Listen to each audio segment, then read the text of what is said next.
Okay, so we're coming down the stretch. The next stop is step 9, which is delivery. Now, this is back in the old days, we used to have what we called the 3C delivery, and that was see your keys, see your car, see you later. Uh, Unfortunately, with so much technology on these cars, that doesn't cut it anymore. If you go back into the 1990s and early 2000s, Honda and Lexus were the two number one and number two rated vehicles on the JD Power scale. But somewhere around the early 2000s, 2005, somewhere in there, Honda started to drop. And it wasn't because their cars were dropping in quality. It was because no one was showing people how to use the technology, such as at that time, navigation and things like that. Automatic climate control, power door locks on windows, things like that.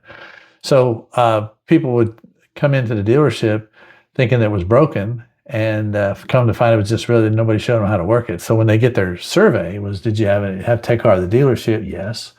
And for what? They say technology. So that's how Honda slipped down. So somewhere around 2010 or 12 in there somewhere, Honda got on a real focus of making sure that we did a proper delivery. And the keys behind the proper delivery, as far as it relates to you, is it really has a huge impact on your survey. And we'll talk about surveys here in a second, but we kind of live and die with surveys because those are the things that are reflective on the JD Power survey. So in the dealership, you probably have two choices. One, we have a delivery specialist, or you might have to deliver the car yourself. Either way, just keep in mind, as it relates to the survey, you're responsible. Whether someone else did it or not, and they didn't do it properly, that's on you. That survey is going to be yours. So you want to make sure it's done correctly. There's certain things to do. Make sure that you pair their phone, that you set the radio stations that they want to listen to.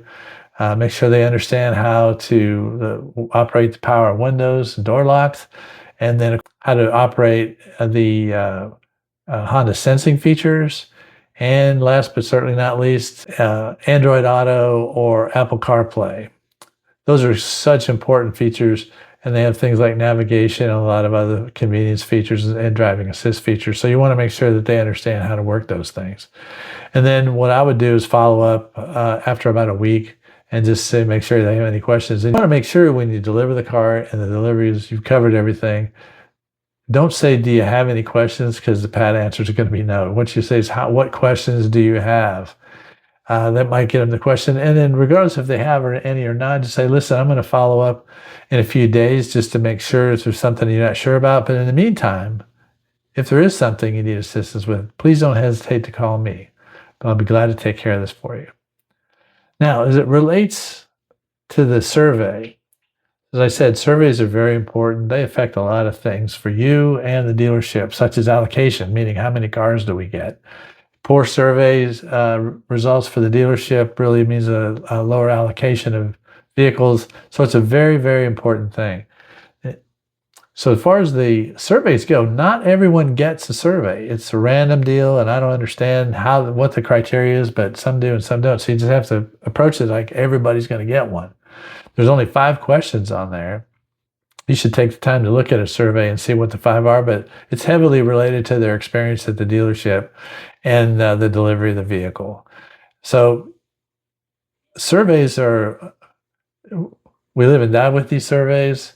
And one thing you can't do is you can't say to the customer, you got to give me a perfect score or something bad's going to happen, or you got to give me a perfect score because I get a bonus, or you cannot do that. Honda is very, very, very adamant about that, and they monitor it very closely. So what you can say is you might get a survey from Honda. If you do, it's important to understand that every question on that survey, whether it dealt with me or not, reflects on me personally. And I can't tell you how to score it, but I would like for you to understand how it is scored.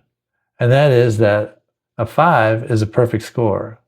Anything less than 5 is a fail.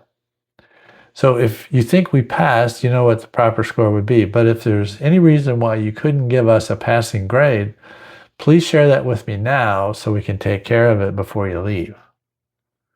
So that's something you can do, but you can't promise them anything. You can't tell them there's any kind of ramifications for them or for you to do it. And so it's very important. And then the key thing is to make sure that you do follow up with a customer in no more than a week. I'd say 3 to 5 days. Just touch base with them and say, how's it going? So that's pretty simple. That's step 9. And we come to the final step in our process, and that's following up.